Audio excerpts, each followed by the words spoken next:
Risma, saya mau bicara sama kamu. Ada apa ya? Saya mau bicara baik-baik. Kamu tahu kan, saya menghargai kerja keras semua karyawan di sini. Iya Pak, saya juga sangat menghargai kesempatan kerja yang Bapak berikan. Nah, itu dia yang saya harapkan dari setiap karyawan. Tapi hari ini saya terpaksa bilang, saya kecewa dengan performa kamu. Hah? Kecewa Pak? Tapi kenapa? Saya sudah dengar beberapa komplain dari pelanggan, pesanan mereka salah diantar. Meja tidak cepat dibersihkan, bahkan ada pelanggan yang bilang kamu kurang ramah tadi. Saya benar-benar minta maaf Pak. Tadi memang sedikit kacau. Ada banyak pesanan datang bersamaan. Dan saya... Risma, restoran ini bisa sibuk. Itu memang bagian dari pelajaran kita. Tapi justru di saat sibuk itulah profesionalisme kita diuji. Saya mengerti Pak. Saya tidak bermaksud mengecewakan. Tapi tadi saya juga bantu di dapur sebentar. Karena ada kekurangan staf. Jadi semuanya berantakan deh. Oke, saya hargai kamu mencoba membantu. Tapi tetap saja pekerjaan utama kamu adalah yang paling dikedepankan. Memastikan pelanggan puas. Kalau di dapur butuh bantuan, seharusnya kamu komunikasi dengan saya atau supervisor. Iya Pak, saya salah di situ. Kedepannya saya akan lebih fokus dan tanggung jawab. Bagus, itu yang ingin saya dengar. Tapi satu hal lagi, Risma. Kenapa pelanggan bilang kamu terlihat seperti malas senyum hari ini? Aduh Pak, saya tadi memang agak capek. Jujur saja, mungkin itu yang membuat saya jadi kurang ramah ke pelanggan. Capek itu wajar. Ya Risma ya, tapi kamu harus tetap ramah dan jangan sampai membuat pelanggan tidak nyaman makan di restoran kita. Saya benar-benar minta maaf Pak. Saya janji, hal ini tidak akan terulang lagi. Oke, saya kasih kesempatan untuk kamu untuk membuktikan. Saya percaya kamu bisa lebih baik. Terima kasih Pak. Saya tidak akan mengecewakan Bapak lagi kok. Bagus. Tapi satu lagi, kalau kamu merasa kewalahan atau ada masalah, jangan diam saja. Bicarakan ke saya atau staf yang lainnya. Siap Pak. Saya akan lebih banyak komunikasi dengan para staf dan juga Bapak. Baik, kalau begitu ayo kembali bekerja. Dan ingat kamu ya, harus ramah dengan para pelanggan. Jangan sampai masalah kamu itu bawa ke dalam pekerjaan kamu. Kalau begitu saya permisi.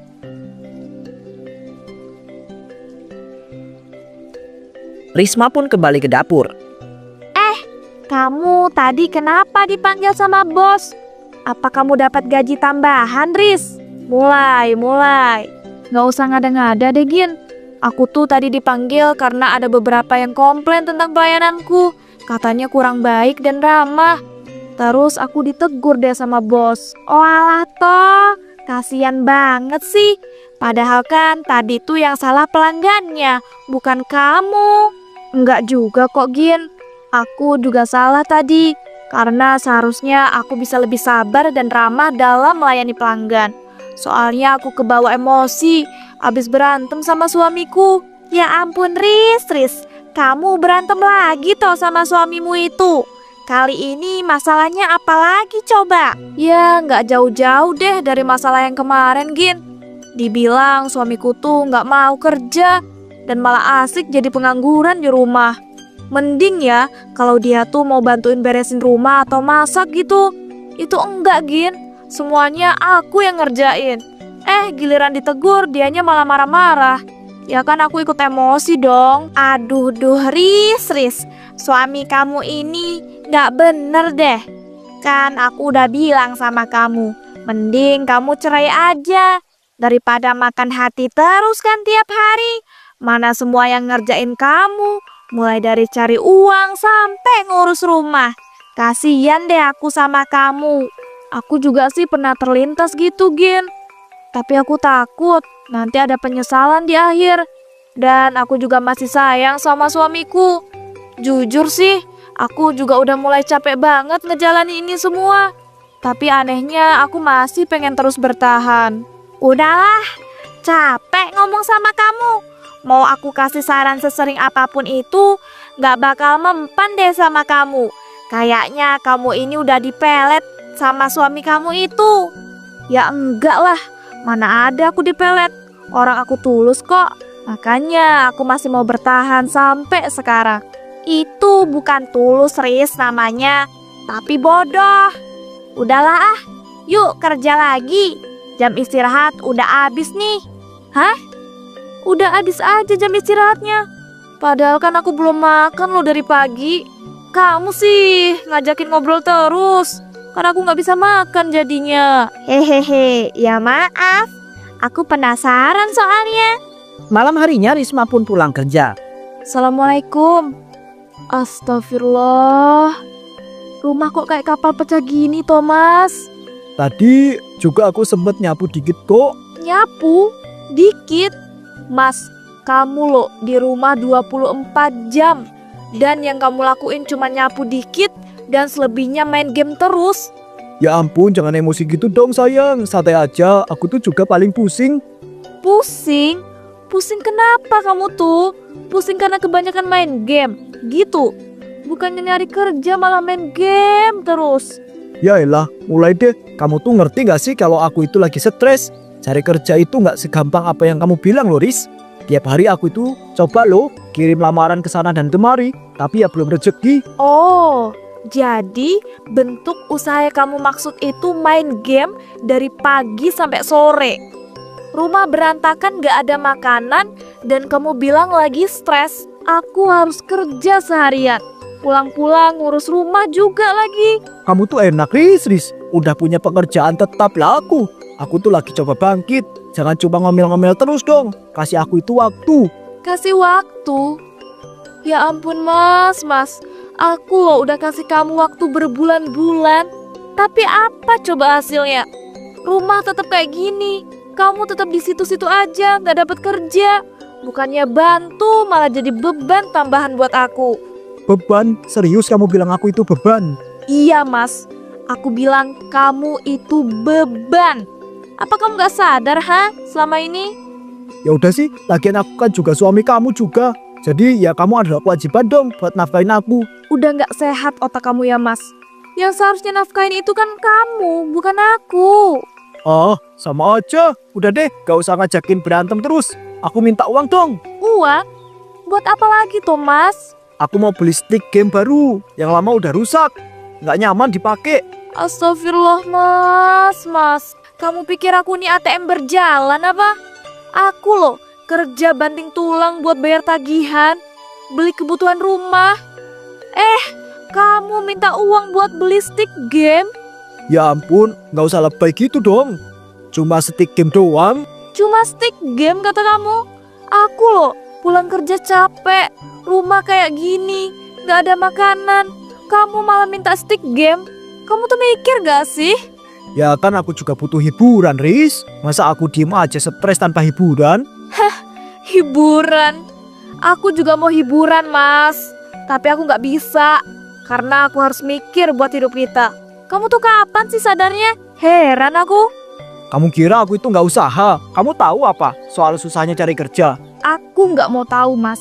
Yang aku tahu aku kerja keras sendirian. Sementara kamu cuma bikin beban. Kalau gitu, yaudah bisa aja aku. Aku juga capek dengerin kamu marah-marah terus tiap hari. Risma pun akhirnya bercerai dengan suaminya. Keesokan harinya pada saat akan bekerja, Risma dan semua karyawan dikumpulkan di ruang Pak Jaya, bosnya. Selamat siang semuanya. Maaf kalau saya harus mengumpulkan kalian pagi-pagi begini. Tapi saya punya sesuatu yang sangat penting untuk disampaikan. Itu kenapa ya? Kok muka Pak Jaya kelihatannya serius banget? Aku juga nggak tahu. Tapi kayaknya ini nggak bagus deh. Teman-teman, saya tahu kalian sudah bekerja keras di sini. Dan saya sangat menghargai semua usaha kalian. Tapi saya harus memberitahu bahwa restoran ini akan segera tutup. Tutup pak? Serius pak? Kok bisa? Ya Risma, Rani, ini keputusan yang sangat berat buat saya.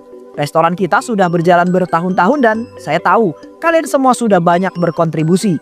Tapi keadaan finansial yang sudah sangat buruk, saya terlilit hutang cukup besar. Tapi Pak, restoran ini kan selalu ramai. Apa nggak ada cara lain untuk menyelamatkannya? Saya sudah mencoba berbagai cara, tapi hutang ini terlalu besar untuk saya tanggung.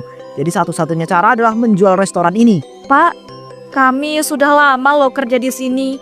Gaji di sini lumayan, cukup buat bantu keluarga. Tapi kalau restoran ini tutup, kami harus gimana, Pak? Saya tahu ini sangat berat buat kalian. Risma, saya juga nggak mau kalian itu kehilangan pekerjaan. Tapi saya benar-benar nggak punya pilihan lain. Tapi Pak, restoran ini bukan cuma tempat kerja buat kita. Ini udah kayak rumah kedua. Kita semua udah kayak keluarga loh. Rasanya berat banget kalau harus kehilangan ini semua. Iya, Pak. Kita tahu Bapak pasti berat ambil keputusan ini. Tapi tetap aja kita semua merasa sangat sedih. Saya minta maaf ya. Saya benar-benar berterima kasih untuk semua kerja keras kalian. Saya nggak akan pernah lupa apa yang telah kalian lakukan untuk restoran ini. Kita masih punya beberapa hari sebelum restoran benar-benar ditutup. Saya harap kalian tetap berprofesional sampai hari terakhir sekali lagi. Terima kasih banyak untuk semuanya ya. Setelah pengumuman selesai, suasana restoran berubah menjadi sangat muram. Risma duduk di kursi di dekat dapur. Ia sangat sedih dan juga bingung. Beberapa minggu kemudian, Risma menelpon teman lamanya. Halo Ton, gimana nih? Apa udah dapat lowongan kerjaan buat aku? Duh, maaf banget nih Riz. Aku belum dapat informasi tentang lowongan pekerjaan buat kamu. Aku udah tanya beberapa kenalanku tapi katanya emang lagi pada kosong. Duh Jan, gimana ya? Duh, ya udah deh, makasih ya Ton udah mau bantuin aku. Kalau gitu aku tutup dulu ya teleponnya.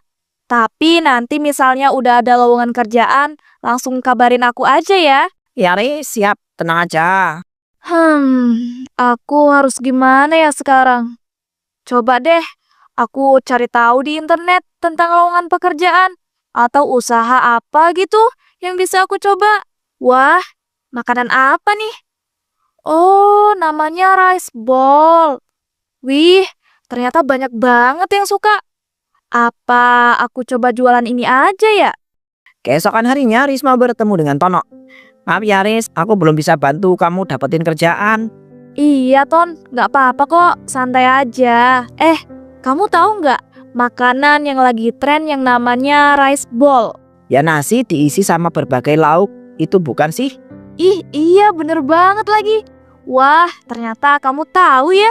Ya dong, gini-gini aku juga suka mantau apa yang lagi tren dan viral. Ton, menurut kamu gimana nih kalau aku jualan rice ball itu? Ide yang bagus Riz, apalagi sekarang katanya peminatnya lagi pada banyak banget. Tapi kira-kira modalnya gede nggak ya? Kayaknya sih lumayan sih Riz. Kan bahan dasarnya nasi, sedangkan beras sekarang masih suka naik harganya. Belum beli isiannya juga kan? Iya juga ya. Duh, kayaknya uang tabunganku nggak cukup deh buat modal. Aku ada ide loh Riz. Tapi kayaknya kamu gak akan setuju deh. Hah? Ide apa tuh Ton? Udah, kamu kasih tahu aja. Masalah setuju nggak setuju mah belakangan. Gimana kalau kita itu pakai nasi bekas yang dibuang sama restoran-restoran gitu? Ya kan Riz? Terus kamu kasih boraks biar nasinya enak lagi dan gak basi. Hah? Tapi emangnya nggak bahaya kalau dijual dan dimakan sama pembeli? Ya kayaknya sih bahaya. Tapi mungkin bisa kita akalin dengan ngasih borak yang sedikit aja biar gak terlalu bahaya. Daripada nanti modal kamu gak cukup kan? Iya sih, benar apa kata kamu. Ya udah deh kalau gitu, aku akan coba. Ya Riz, santai aja. Wih, ternyata ada nih nasi yang masih lumayan bagus. Langsung aja deh aku bungkus semuanya. Tapi jangan sampai ada yang lihat aku nih. Saat di rumah. Nah, oke. Aku udah punya nasinya. Tinggal aku kasih beberapa tetes boraks. Sepertinya harus aku diemin dulu deh selama beberapa menit. Wah, ternyata bener loh. Pakai boraks bisa bikin nasinya kelihatan bagus. Mana bau basinya juga hilang lagi. Bener-bener ampun nih boraks. Oke deh, tinggal masak isiannya aja. Aku coba pakai isian sambal ayam dulu deh. Nanti kalau udah laku tinggal nambah varian isian ayamnya. Beberapa saat kemudian, Akhirnya selesai juga semuanya. Tinggal aku jual aja deh. Rice ball. Mas mbak dibeli. Murah dan enak loh. Ini makanan yang lagi viral itu loh. oh mbak ini beneran rice bowl yang lagi viral itu? Iya mas, bener banget. Mau beli nggak nih mas? Lagi promo. Boleh deh mbak, saya beli 2 bungkus ya. Oke deh mas, sebentar ya, saya bungkus dulu. Mbak, ini makanan apa ya? Ini namanya rice ball pak. Ini nasi yang ada isiannya. Kayak sambal ayam gitu.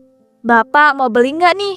Dijamin enak loh. Boleh deh mbak, saya mau beli buat anak saya di rumah. Satu aja ya. Beberapa saat kemudian jualan rice bowl Risma pun ludes terjual. Wah, gila banget sih. Udah habis aja jualanku. Kalau kayak gini terus, aku bisa kaya. Besok-besok aku terus jualan ini aja deh.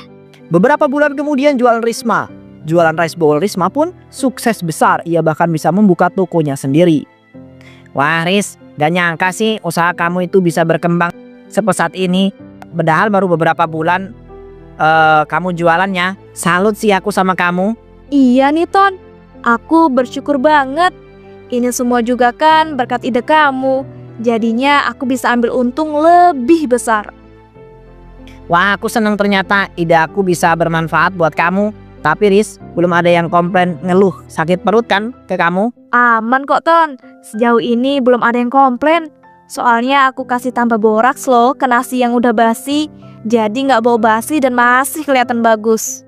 Gila sih, aku gak nyangka kalau kamu itu bakal pakai boraks. Tapi ya bagus juga sih. Ya udah deh, Riz, aku ada kerjaan nih. Aku pamit dulu ya. Oke deh Ton, sering-sering ya mampir ke sini. Ya Riz, siap. Beberapa hari kemudian seorang bapak-bapak datang dan marah-marah ke toko Risma. Mbak, masa anak saya habis makan rice bowl jualan mbak ini perutnya jadi sakit? Bahkan sampai muntah-muntah darah loh anak saya. Pak, jangan asal nuduh ya. Emang Bapak ada bukti kalau bener jualan saya yang bikin penyebab anak Bapak sakit? Mungkin kan anak Bapak sakit gara-gara makan makanan lain gitu? Anak saya sebelum makan rice bowl yang mbak jual tuh gak makan yang aneh-aneh. Makanya saya itu langsung berpikir kalau jualan mbak ini yang kayaknya itu buat anak saya sakit. Ya kalau cuma alasannya kayak gitu ya nggak bisa dong Pak asal nuduh. Nanti jadinya malah pencemaran nama baik loh. Saya bisa laporkan Bapak ke polisi kalau gitu. Tapi mbak, saya juga ngerasa sakit loh habis makan rice bowl yang mbak jual ini. Ya mbak, saya juga. Kalau emang jualan mbaknya itu nggak berbahaya, kenapa hampir semua pembeli merasakan sakit yang sama? Jangan asal ngomong ya. Rice bowl saya tuh nggak berbahaya. Saya buatnya aja pakai bahan-bahan berkualitas. Kalau begitu buktikan dong mbak. Jangan asal ngomong. Kalau rice bowl yang mbak jual ini kami bawa ke pemeriksa makanan, mbak berani nggak? Ya beranilah. Tapi menurut saya itu nggak perlu. Karena rice bowl saya ini nggak berbahaya. Udah, mending kalian semua pergi dari sini. Saya udah mau tutup. Halah mbak, ya nggak berani kan? Nah berarti benar kalau jualan mbak ini berbahaya. Ayo semuanya tangkap Risma. Kalian apa-apaan sih? Ih, lepasin saya. Ikat aja guys, terus kita bakar dia bersama-sama depan toko jualannya yang buat kita sakit. Para pembeli pun mengikat Risma di dalam tokonya kemudian membakarnya. Tolong,